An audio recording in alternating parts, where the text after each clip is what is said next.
Բարև ձեզ հարգելի գործընկերներ, ուրախ ենք, որ միացել եք մեր սեմինարին։ Ներկայանամ ես Իսկուհին եմ Մուսայելյան, ՓՄԾ բաժնի ենթախմբի ղեկավար։ Այսօր ինձ մեթոդական հարցերով կօգնի Անուշ Միքայելյան, իմ գործընկեր, խոշոր կազմակերպությունների ավտոմատացման բաժնի պրոդուկտի ղեկավարը։ Այսօր խոսելու ենք առողջության ապահովագրության ավտոմատացման մասին հծահաշվապահում։ Ինչպես ենք այս ամեն ինչը ավտոմատացրել հծահաշվապահում, դրոշմանիշային վճարի եւ նվազագույն աշխատավարձի հետ կապված փոփոխությունները եւ պարտադիր վերջում ժամանակ կտրամադրենք հարց ու պատասխանին։ Ուզում եմ նշել, որ հայկական ծրագրերը առնչվում է Հայաստանի հաշվապահների մեծամասնության հետ եւ բավականին մեծ հոսք ենք ունեցել հենց այս առողջապահության համընդհանուր ապահովագրության հետ կապված հարցերով, օրական այդ հոսքից փորձել ենք առանձնացնել հատկապես շատ կրկնվող դեպքերը եւ սեմինարը կառուցել դրա շուրջ։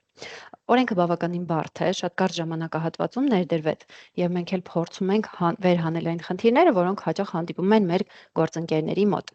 Օրենքը առաջին հայացքից կարող է պարզ թվալ, կետեր կարող են լինել, որոնք պարզ թվան, բայց իրենք էլ միևնույն է բարձրաբանման կարիք ունեն։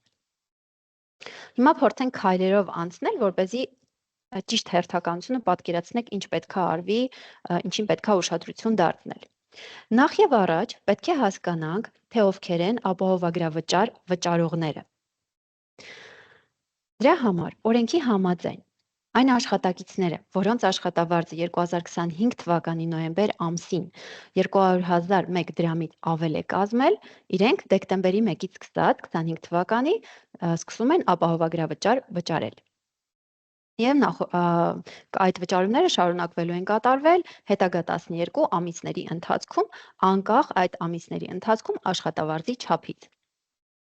Այստեղ կարող ենք բացառությունների շարքը մեծ է, որպես բացառությունների օրինակ կարող ենք նշել օրինակ մինչև 18 տարեկան եւ 65+ աշխատակիցների դեպքերը։ Եթե նոյեմբեր ամսվա ընթացքում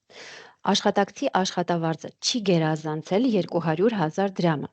բայց 2026 թվականի հունվարից նոյեմբեր ընկած ժամանակահատվածից որևէ ամսում աշխատակիցը ստացել է 200,000 դրամից ավել աշխատավարձ, ապա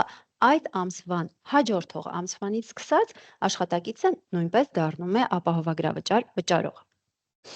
Այստեղ մի հատ կարևոր կետ եմ ուզում նշել, որ հաճախ խառնում են եւ մարդկանց թվում է, թե նոյեմբեր ամսվա եկամտի չափից ելնելով պետք է հասկանան, թե ինչքան են պահում ապահովագրավճարը։ Ոչ, դա սխալ է,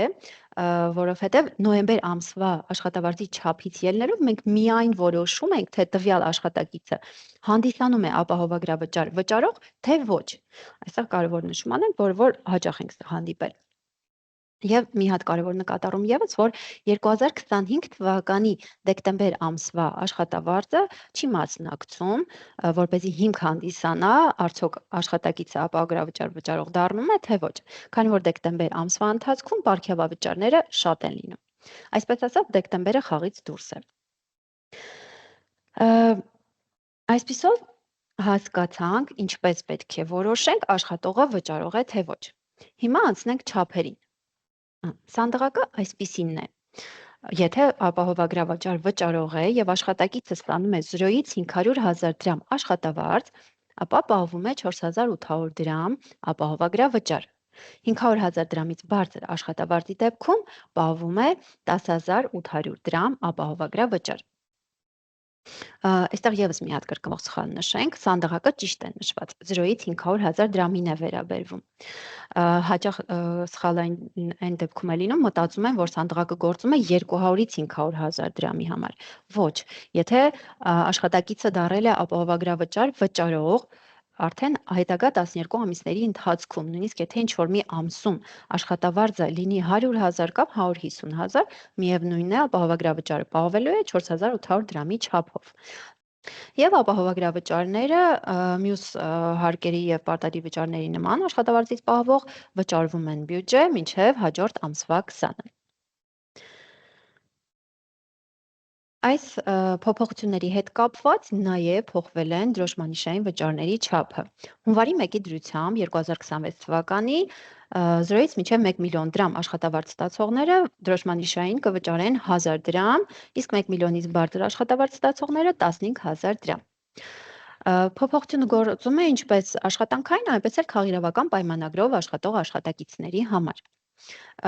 Եվս մեկ նկատառում այստեղ նշենք, որ այո, սանդղակը գործում է բոլորի համար։ Շատ հաճախ խառնում են, մտածում են, որ գործում է միայն նրանց համար, ովքեր որ ապահովագրավճար վճարող են։ Ոչ, սանդղակը գործում է, կապ չունի աշխատակիցը վճարող է թե ոչ, բոլորն էլ վճարում են մինչև 1 միլիոն դրամ աշխատավարձ ստացողները 1000 դրամ։ Քանի որ փոփոխությունների է ենթարկվել դրոշմանիշային վճարը, ավելացել է նոր վճար, դրա հետ կապված նաև փոփոխության է ենթարկվել նվազագույն աշխատավարձը։ Առանց հարկերի եւ պարտադիր այլվճարների հետ փոփոխություն չունենք, 75,000 դրամն է, ինչպես որ կար։ Սակայն ներառյալ հարկերի եւ պարտադիր այլվճարների թիվը փոխվել է 107,773 դրամ։ Մենք այս փոփոխությունը արել ենք, ծրագրում կա, առանձին ավելացրել ենք, ինչ որը հաշվելու, նշելու կարիք չկա։ Երբ ենք սա օգտագործում, օրինակ, երբ որ հաշվարկում ենք արձակուրդային եւ անհրաժեշտ է լինում համեմատել միջին աշխատավարձը նվազագույն աշխատավարձի հետ։ Այս փոփոխությունների հետ կապված այսքանը, հիմա հասկանանք, թե ինչպես ենք այս ամենը ավտոմատացրել ՀԾ հաշվապահում։ Որպեսզի ունենաք տարբերակը, թարմացումները, փոփոխությունները, որոնք որ ներառված են, որ ներառել են ապահովագրության փոփոխությունները, ձեր մոտ պետք է թարմացնեք ծրագիրը 739-ի կամ 91/5 տարբերակի։ Այո, ճիշտ լսեցիք, ես երկու տարբերակ նշեցի 7-րդ սերնդի եւ 9-րդ սերնդի համար, քանի որ այս պահին ունենք հաշվապահի երկու տարբերակ։ Ուզում եմ 9-րդ տարբերակի մասին մենք առանձին սեմինար կունենանք, բայց մի փոքր անոնսով ասեմ, որ հաշվապահ 9 դա նոր սերնդի մեր ծրագիրն է, որը տեխնոլոգիապես ամենաարդյունավետ փոփոխությունն այս 10 տարիների ընթացքում, ամենաարագ ժամանակակից եւ անվտանգ համակարգն է այս պահին։ Մենք փոփոխությունը կապված ապահովագրության հետ կատարել ենք նաև դեռ 7-րդ տարբերակում, բայց հետագա զարգացումները մեր մոտ գնալու են 9-րդ տարբերակով։ Թարմացնումը դե ստանդարտ քայլերով, ինչպես գիտեք, մտնում եք օգնություն, ստուգել թարմացումները եւ բեռնել տեղադրելով ստանում եք թարմացումը։ Թարմացումից հետո ծրագրում կտեսնեք փոփոխություններ։ Որպեսզի հեշտ կողմնորոշվեք, ավելացրել ենք մենք նոր տեղեկատուների, նոր հաշվետվությունների կողքը, նշում ենք ավելացրել նոր, իսկ այն տեղեկատուները կամ հաշվետվությունները, որոնք որ փոփոխվել են, կողքը նշել ենք փոփոխված։ Փոփոխության է ենթարկվել նաև աշխատակցի էջը, այստեղ օրենսդրական էջում ունենք նոր բաժին՝ առողջության համընդհանուր ապահովագրություն։ Բազայի թարմացումից հետո այստեղ լրացվում է ապահովագրության կարգավիճակը չի վճարվում դեկտեմբերի 1-ի դրությամբ, 25 թվականի դեկտեմբերի 1-ի դրությամբ։ Նոր աշխատակից ավելացնելուց այս դաշտերը ակտիվ են եւ պարտադիր են լրացման համար։ Հիմա տեսնենք, թե ինչպես պետք է սահմանենք աշխատակիցների ապահովագրության կարգավիճակները։ Որպեսզի հեշտ կողմնորոշվենք, նոր հաշվետվություն ենք ավելացրել ապահովագրավճարների հաշվարկային տվյալներ։ Հաշվետվությունը կանչում ենք նոյեմբեր 2025 թվականի դրությամբ, քանի որ 2026 թվականի հունվարի դրությամբ հիմք են հանդիսանում նոյեմբեր ամսվա հաշվարկային տվյալները, նոյեմբեր ամսվա ավումը։ Այո, մենք նոր կարգավիճակների ամսաթվեր ենք սահմանում հունվարի 1-ից սկսած։ Խորհուրդ չենք տալիս դեկտեմբերը, դրա համար քանի որ դուք արդեն հաշվարկներ եք արել դեկտեմբերում, ավարտել եք, խորհուրդ չենք տալիս այդտեղ փոփոխել, դրա համար դեկտեմբերի 1-ի դրությամբ, որ եկել են ձեր մոտ թարմացումից հետո չի վճարում կարգավիճակները, նորմալ է, թողում ենք այդպես, փակում ենք բոլոր հաշվարկները դեկտեմբերի հետ կապված եւ հունվարի 1-ի դրությամբ սահմանում ենք նոր կարգավիճակներ։ Կանչում ենք մեր ապահովագրավճարների հաշվարկային տվյալները եւ այստեղ տեսնում ենք մեր աշխատակիցներին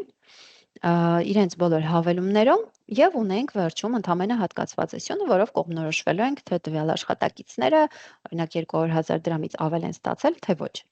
Այստեղ բերել ենք նաև ծննդյան ամսաթիվ սյունը, որպեսզի մեզ հեշտ լինի կողմնորոշվել, եթե օրինակ աշխատակիցը 65+ տարիքի է, նրանց նույնպես չնշել։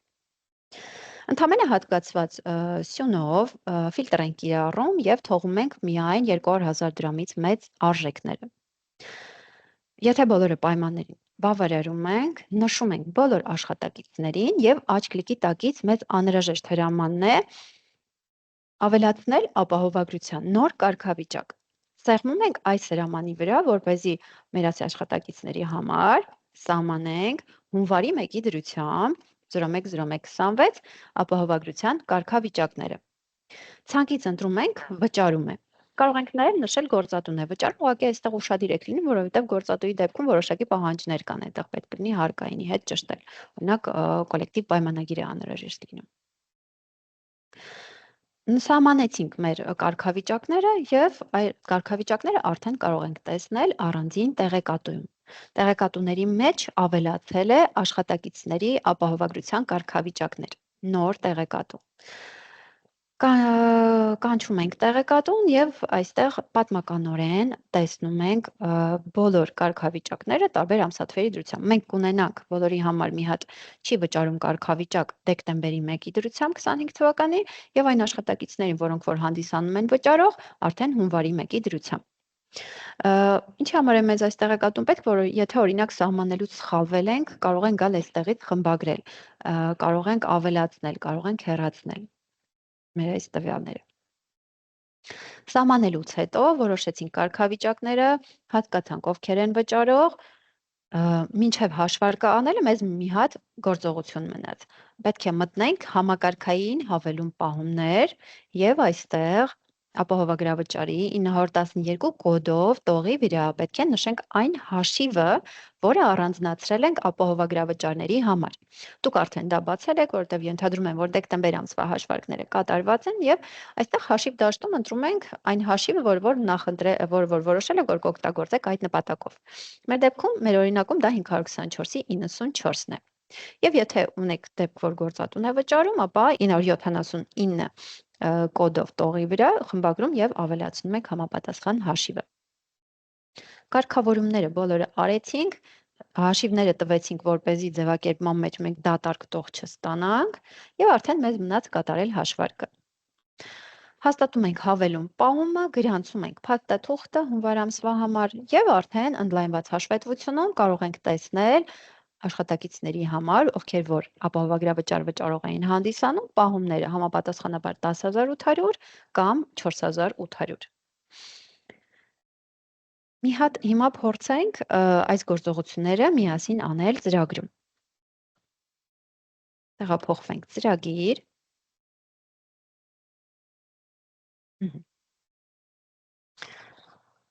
Այստեղ ունենք ապահովագրավճարների հաշվարկային տվյալներ։ Մոտ գործենք և կանչենք նոյեմբերի դրությամբ, քանի որ, ինչպես արդեն նշել էի, հիմքը հունվարի համար հանդիսանում են նոյեմբեր ամսվա աշխատավարձը։ Ֆիլտր ենք կիրառում ընդամենը հատկացվածությունով, ֆիլտրելու կանոններ, մեծ է 200 1000-ից նշենք արժեքը։ Մեզ մոտ ցանկում մնացին այն աշխատակիցները, որոնց աշխատավարձը 200.000-ից ավել էր նոյեմբեր ամսվա դրությամբ։ Նշում ենք մեր բոլոր աշխատակիցներին ստեղնաշարից պլյուս նշանով, աջ կլիկի տակից տալիս ենք ավելացնել ապահովագրության նոր կարգավիճակ։ Սահմանում ենք նոր կարգավիճակը հունվարի 1-ի դրությամբ, նշեցինք 010126։ Կարգավիճակը ընտրենք վճարում է։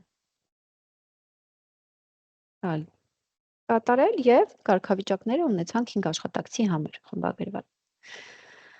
Մտնենք մի հատ ստուգենք աշխատակիցների ապահովագրության կարգավիճակներում։ Եվ արդեն հունվարի 1-ի դրությամբ, եթե դասավորենք ամսաթվերով, կտեսնենք մեր աշխատակիցներին, ովքեր որ վճարում են։ Գնանք մի հատ համակարգային հավելում պահումներ, տեղափոխվենք տեղեկատուներից համակարգային հավելում պահումներ,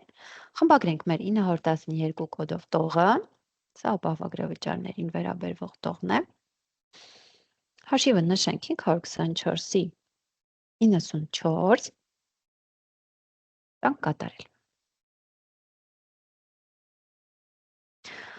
Մեզ մնաց հաշվարկը կատարել, մտնում ենք հաստատել հավելում պահում փաստաթուղթը, ընտրում ենք հավելումը, տալիս ենք լրացնել և գրանցում ենք փաստաթուղթը։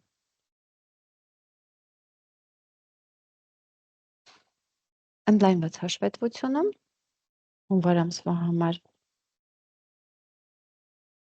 մենք այստեղ կտեսնենք ապահովագրա վճարները։ Կարող ենք ֆիլտր կիրառել կամ դասավորել եւ կտեսնենք, թե արդեն որ աշխատակցից ինչ գումարներ են պահվել։ Այսքանն ենք պատրաստել ձեզ համար տեսական